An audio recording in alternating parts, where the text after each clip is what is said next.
Since everybody else was doing it, I thought I'd steal the Intercontinental title too. Wait, this isn't the Intercontinental title. Well, who does this belong to? Hello? How's it going? Whoa!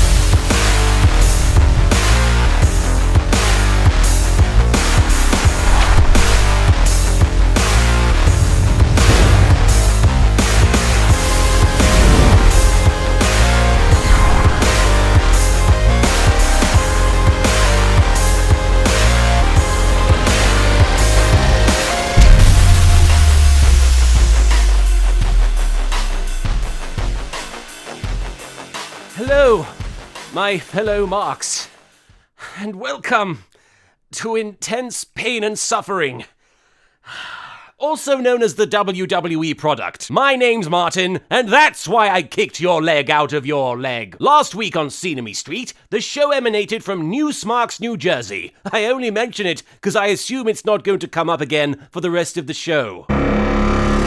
Seth Rogen's came out at the top of the show, followed closely by Bay & Bay Security. We are reminded that the other week, Seth appeared on a TV show that involves lots and lots of heated politics and is probably going to go off the air any day now. WWE Raw. Also, he popped by The Daily Show. Seth challenged Jon Stewart to appear on Monday Night Raw and face him in the ring, and Jon accepted because it couldn't possibly be more degrading than debating with Bill O'Reilly. The announce team theorized as to whether Jon Stewart is brave enough to show his face, and JBL quite rightly points out that he shouldn't because this isn't the Comedy Channel. You're right, JBL. The Comedy Channel would be an extremely inappropriate place to wear a wrestling product. It would be like taking Smackdown and putting it on a channel aimed predominantly at science fiction fans, which fucking happened because apparently God hates us. Rowlings compares his feud with Stewart to the feud between Andy Kaufman and Jerry Lawler, a storyline which revolved around Jerry Lawler being upset at Andy Kaufman for demeaning the women's wrestling division and being generally misogynistic. Let that irony sink in for a minute. Yes, feel it, taste it, savor the delicious irony. Irony. Seth mocks the fact that the Daily Show audience gets in for free, whereas the WWE audience usually has to ask for its money back. Speaking of wanting your money back, Roman Reigns rears his smugly head. Booker T ponders. You think he bought a ticket to see Seth Rollins tonight? I don't think so. Yeah, probably not. What with him working for the company and all, and not having to pay for tickets to get to a show he's working on.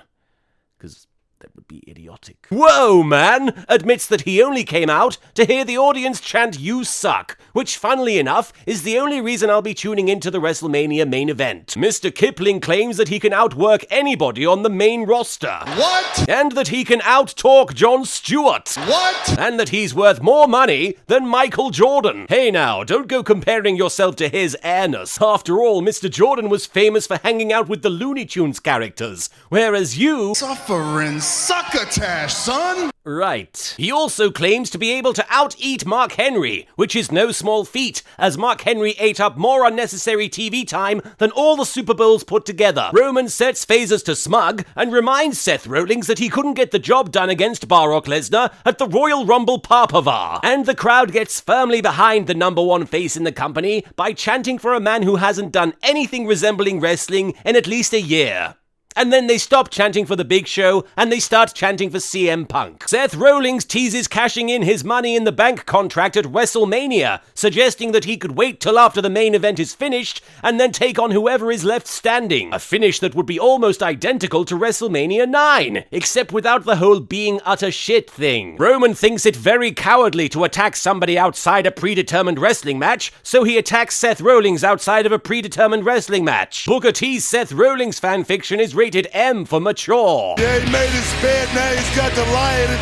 This time he's gonna be lying next to a big Samoan named Roman Reigns. Rollins X Reigns is my OTP forever. Michael Cole refuses to rate and review Booker's fanfic, and instead describes Seth Rollins' undesirable predicament. And now Seth Rollins got his own problems. He just got punched in the mouth. What? Punched him in the mouth, you say? A professional wrestling man? Beaten across the face? Whoever conceived of such a notion? Seth Rollins did not sign up for this. Nobody ever told him that in his career as a professional wrestler, somebody might at some point lay a hand on him. How is he supposed to react? He wasn't trained for this eventuality. Face punching should not be allowed. Dean Andros is backstage carrying some random shiny object that he intends to take back to his nest, and then Graham Norton meets up with Seth Rollins and encourages him to demand that the Authority put him in a match with Roman Reigns as tonight's main event. Which is lucky for the Authority, because if he had not suggested that, Raw would have just ended with 20 minutes of awkward silence. Dean Ambrose is taking on Wade Barrett, and Vince McMahon has strategically placed a ladder at the top of the ramp, so that everybody in the Intercontinental title picture will have to walk under it and subject themselves to several years of bad luck. Also known as being in the Intercontinental title picture. There is going to be a 6-man ladder match at WrestleMania, a gimmick match wherein the goal is to climb as high as you can and try to touch the WrestleMania sign. Then everybody has to point at that guy who won the match for the rest of the year until they bring the sign back. Job Bluth is on commentary, and he's very confused by the rules to the ladder match, because they don't involve adding izzle to the end of every other word. Truth expresses his concerns about climbing a ladder, and Michael Cole has browsed Wikipedia at some point in his life. You have what's called arachophobia. I've been over my fear of spiders, dog. You know what I'm saying? No, arachophobia is fear of heights, Truth. Yes, Truth, you silly Billy. Surely you know what arachophobia is. Or maybe you don't, because it's actually acrophobia, and arachophobia isn't a word that exists in the English language. Although I am quite partial to the film Arachophobia, directed by Frank McCarshall. Luke Harper appears and takes the coveted iPhone case or whatever it is, and then JBL paraphrases Vince McMahon's reaction to NXT. I'm not even looking at you. But You don't exist. R-Truth compares Luke Harper to one of the walkers from The Walking Dead, which doesn't seem to be a very apt description, as the walkers tend to be very slow, serve no purpose, and be little more than background extra. Dean Ambrose beats the Intercontinental Champion, who has misplaced his belt multiple times at this point, which just adds a fuck ton of prestige to the belt. I can't even begin to tell you about it. Speaking of things I'd rather not tell you about, The Miz has invited a bunch of non-featured wrestlers to the premiere of his TV commercial. Because what else are they going to do? I mean, wrestle? What? It turns out the commercial was for a pill to treat erectile dysfunction, which pisses The Miz right off, as he has no need for such things, as he's already a giant cock. Everyone points and laughs at The Miz, because apparently the WWE locker room doubles as a second-grade English class. The Miz blames Mizdow for the mix-up and threatens to demote him. Sorry, slip of the tongue there. Threatens to demote him. The Miz and Mizdow have an intense stare-down, which gets everybody very excited for their one-on-one match at WrestleMania. What's that? No, they don't have a match against each other. At WrestleMania, really. But this is the only feud that people give a shit about. Really? No match at all? You're fucking lying. Bray Wyatt brings out Nikki Bella, a wooden coffin, and then calls out The Undertaker, a man who has been off TV for almost an entire year and yet has had more TV time than the WWE champion. Bray Wyatt claims he hasn't seen or heard anything from The Undertaker. At all. Nothing. Not a peep. And then he sets fire to the coffin, which causes JBL to theorize. I wonder if The Undertaker's in there. Yes, JBL.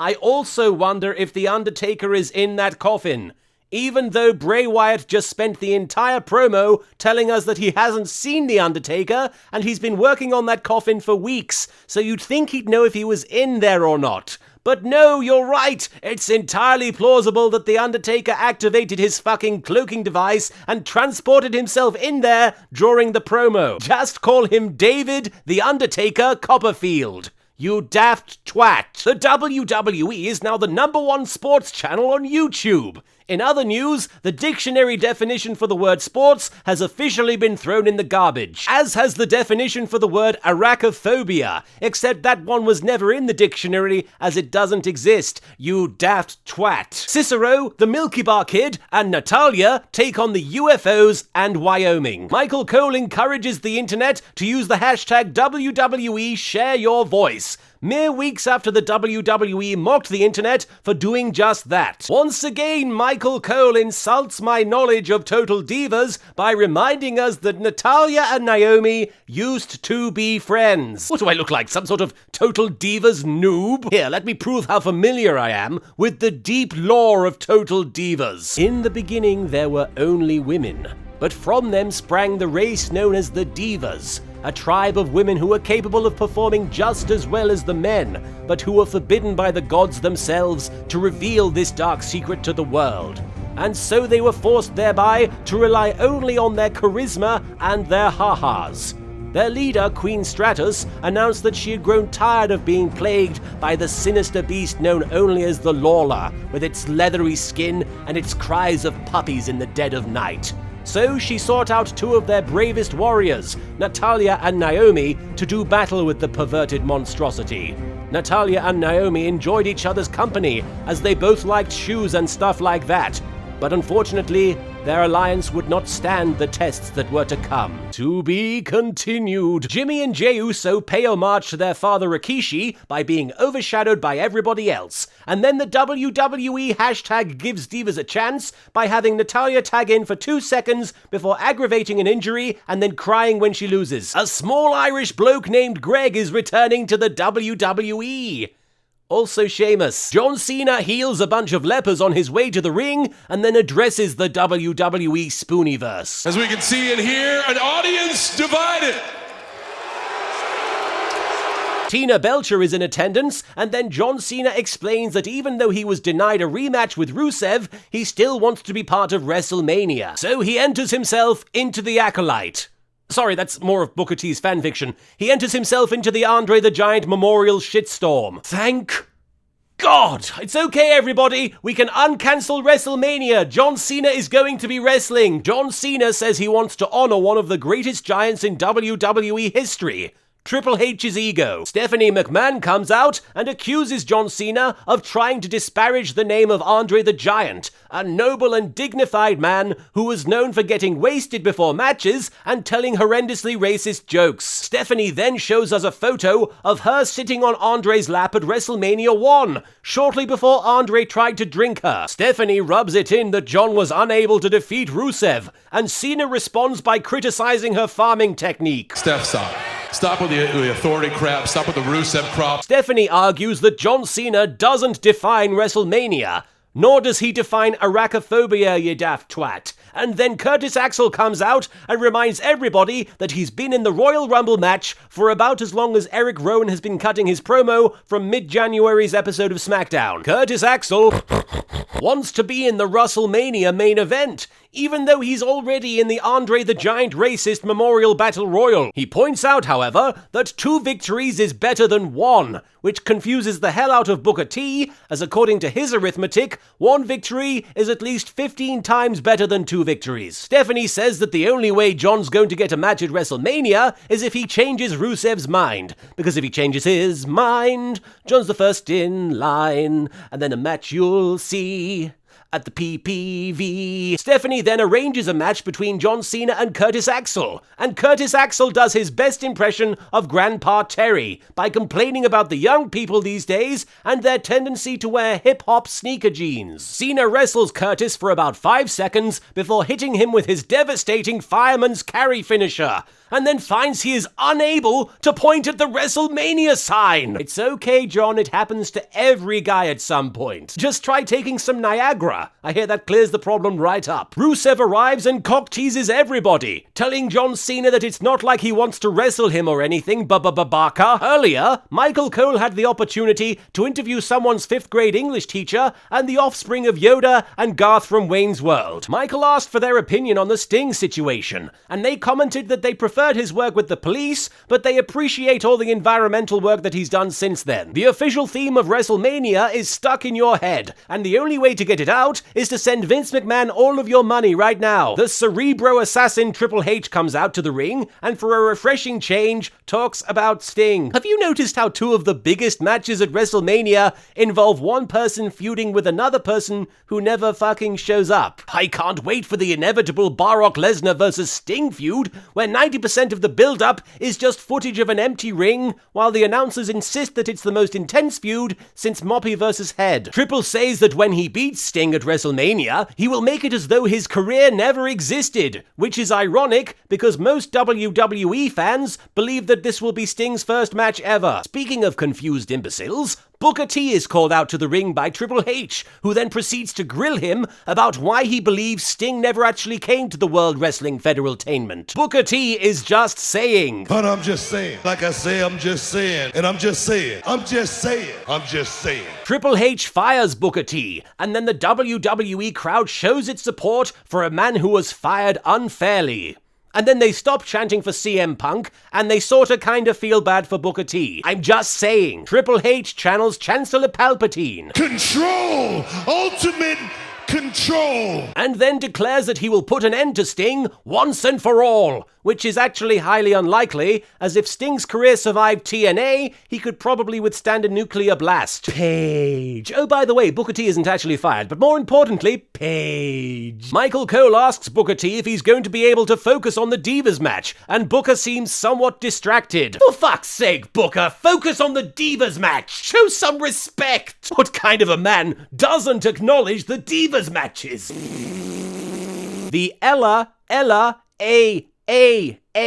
under my Babella twins come out, and then the Timekeeper hashtag gives Divas a chance by ringing the bell before Nikki has even had chance to give her belt to the referee. As a result, the match begins before either competitor has had a proper chance to prepare. Don't worry, girls, just take some Niagara. I hear that works in a jiffy. Booker T hashtag gives Divas a chance by describing the action the same way he would a men's match. Two beautiful ladies thinking the same thing at the same time. Yes, Booker. For some reason, it's very important to note that even though they are in pain, they are still very pretty. To be fair though, that's exactly how most announcers would call a Kevin Nash match. The crowd starts chanting for AJ Lee, which is really strange as it's rather clear that AJ Lee isn't going to show up anytime soon. Anytime soon, AJ Lee shows up, and the announcers insist that nobody expected this to happen, even though the entire crowd had predicted it mere seconds before it happened. The audience hashtag gives Divas a chance by chanting for CM Punk. For some reason, you might want to pre-order the soundtrack to The Fast and the Furious 7, a movie series that is quite possibly the only thing more homoerotic than the WWE. Backstage, Renee Young smiles and nods at AJ Lee, who explains that she came back because she was causing a huge ruckus on Twitter, and the WWE brought her back as an underwhelming peace offering.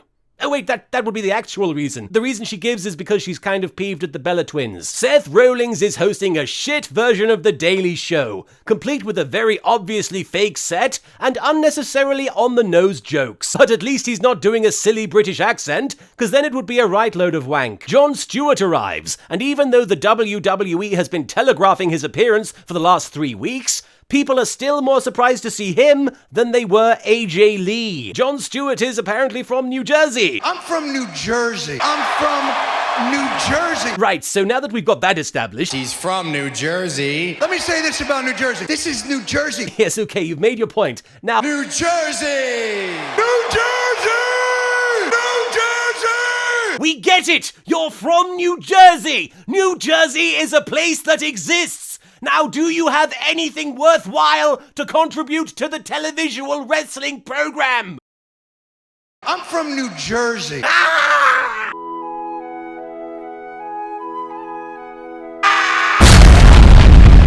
You're welcome. Randy Orton interrupts the proceedings, which allows Jon Stewart to kick Seth Rollins right in the New Jerseys. It's a good thing Jon didn't punch him in the mouth, or Seth Rollins would have had a major problem on his hands. Jon Stewart escapes, only to be ambushed by a disgruntled group of Arby's employees outside the arena. And thus, this entertaining yet ultimately pointless feud comes to a screeching halt. Speaking of pointless things, the 2-hour season finale of Total Divas is this weekend, where they will answer such important questions as, were Naomi and Natalya friends at some point? Was The Undertaker in Bray Wyatt's coffin? And where the hell is Jon Stewart from anyway? Zombie Eddie Guerrero takes on a guy I could have sworn was in the main event picture last week, but that must have been some other bloke. Daniel Bryan gets Luke Harper in the I'm from New Jersey. And then Bad News Barrett shows up and retrieves the prestigious MacGuffin belt. The WWE is interrupted by a Looney Tunes shot, where everybody tries to grab the Intercontinental title at once. But ultimately, Luke Harper wins out by painting a picture of a tunnel on the wall and tricking everybody else into thinking that it's real. The young Bill DeMott is in the crowd. Luke Harper takes a wrong turn at Albuquerque and then runs straight into Dolph Ziggler, who takes the coveted Wii Fit pad or whatever it is, and then climbs a ladder symbolically. And remember, you can't spell symbolically without bollocks. Alundra Blaze is being inducted into the WWE Hall of Fame, a woman famous for stripping the women's wrestling title of its credibility by throwing it in the trash, which to this day pisses off Vince McMahon because he's been trying to do that for decades. Seth Rollins regroups with Double J security backstage, and then Randy Orton shows up and offers to help him in his match with Roman Reigns, as everybody knows the only way to defeat mild smugness is with intense averageness. The WWE app has been downloaded 17 million times. However, 16.9 million of those times was just Booker T reinstalling it over and over again because he thought it was a calculator. Paul Heyman delivers one of the best promos of his entire career. However, nobody hears it because the microphone doesn't work. Obviously, our sound guy is from New Jersey. Don't you fucking start. Paul gargles loudly that we all expect God himself to open up the heavens and shine down on Roman Reigns when he wins his match. However, we all know that John Cena isn't going to be at WrestleMania, so he won't be around to do that. Hey Paul, who's your favorite Rareware character? Conker! One of the expressionless animatronics from Disney's Pirates of the Caribbean ride walks down to the ring, and then Paul Heyman scarpers because he finally remembered where he left all those checks he was supposed to give to Tommy Dreamer. Michael Cole promotes the release of WWE Network documentary Booker T, Sentenced to Greatness, which tells the story of how Booker T was once sent to prison for his crimes against the English language. International hip-hop sensation Wizpig is guest starring on next week's Raw. Darth Morlins takes on Omen 3 The Final Conflict, and we learn that this week Raw is sponsored by Twix, which is appropriate as much like a Twix bar, Raw and Smackdown have the content of a single product split unnecessarily into two. Seth Rollins draws aggro, and the Authority Guild tries to take down Roman Reigns, but his mild smugness buff makes him invulnerable to their attacks. Seasoned strategist Kane gives some sage advice to Seth. Thank you, Napoleon. Roman is finally taken down when he collides with the only thing in the world with less personality than him. The ring post. Reigns and Rollins are both down for the count, which causes Randy Orton to emerge as he is drawn to situations as stagnant as his personality. Kane hits Roman Reigns with a steel chair in New Jersey, and then Randy Orton helps Seth Rollins get the pin, which surprises everybody, including Randy Orton, as he had no idea he had an actual motivation. Roman Reigns goes into maximum oversmug, but in all the excitement, he forgets to cock his arm, and so his fist jams and explodes in his face. Moving on to Twat Down, Dolph Ziggler comes out with a paper-mache version of the Intercontinental title that a 7-year-old girl made for him, and then begins complaining that his BFF Daniel Bryan didn't respond to his invitation on Facebook to come to the ladder match at WrestleMania. Bad News Barrett comes out and accuses Dolph Ziggler of being a fake gamer girl, and then a Monty Python sketch breaks out. As a veteran member of the Ministry of Silly Walks, R-Truth is right at home in this environment, and he escapes without expecting the Spanish Inquisition. Also, he has somebody's belt. I don't know, probably not important. Renee Young frowns and shakes her head at R-Truth and asks him what the fuck he's playing at. Truth explains that he's experiencing a severe case of arachophobia, which, as it turns out, is the fear of main eventing. Cesaro and Tyson Kidd take on Los Matadores, and Jerry Lawler has yet another ribald quip. Byron, what do one of the Los Matadors use to cut their pizza? A pair of Little Caesars. LOL on that one.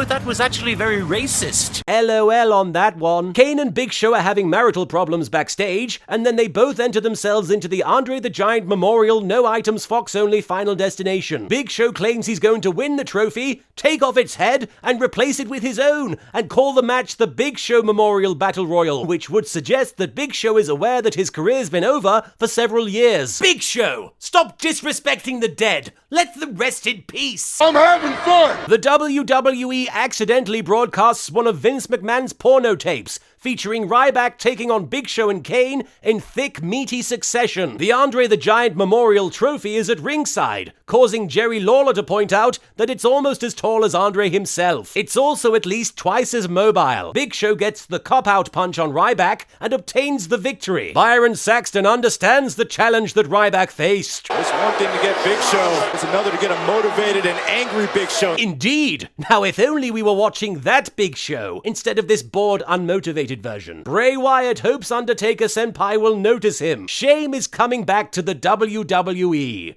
Sorry, Sheamus is coming back to the WWE. Shame never actually left. Speaking of shame, the WWE once again #gives divas a chance by featuring two of them in a meaningless match on Smackdown. MCP Pants takes on Hacksaw Jim Duggan's 2x4, and then there is an intense moment outside the ring where all four relevant divas face off against each other and do fuck all. Because apparently, the WWE's idea of showcasing divas is to not do that. Renee Young nods and smiles at Daniel Bryan, who exclaims that the Intercontinental title picture is very exciting right now. Now, if only they had an actual Intercontinental title to feud over. That would be the excitingest. The Nudies take on Wiz Khalifa and Ms. Downton Abbey, and the announce team spends the entire match doing this. Penis, penis, penis, penis, penis, penis, penis, penis, penis, penis. You see, it's funny because men should be ashamed of themselves if their penises don't work 100% of the time. I know I am. Testicles. Speaking of things guaranteed to kill an erection,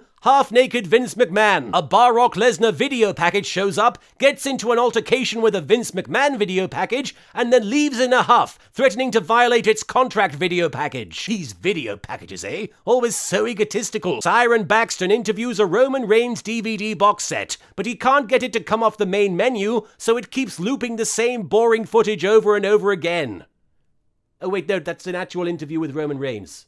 Sorry. Budget Macklemore Jack Swagger takes on any given heel from the 1980s, and then Curtis Axel, appears on the Tittytron and proclaims that Axelmania is running wild because he just finished marathoning the Beverly Hills Cop movies. Backstage, Cameron, Eva Marie, and Summer Rae raise awareness for Give Divas a Chance by casually mentioning it and not explaining anything about it whatsoever. And then it's time for the main event, featuring the team of Dolph the Write-Off Ziggler and Dean Ambrose the Lunatic Minge, taking on the team of Bad News Barrett and even worse news Luke Harper. R-Truth is on commentary, talking once again how he's terrified of climbing a ladder at WrestleMania, but nobody makes fun of him for it because his penis works just fine, so he has nothing to be ashamed of. A Benny Hill sketch breaks out, ending with Daniel Bryan holding aloft a gold-plated cup holder, and then Stardust forces his way into the storyline because somebody on the WWE creative team realized that if Gold and Stardust had a match at WrestleMania,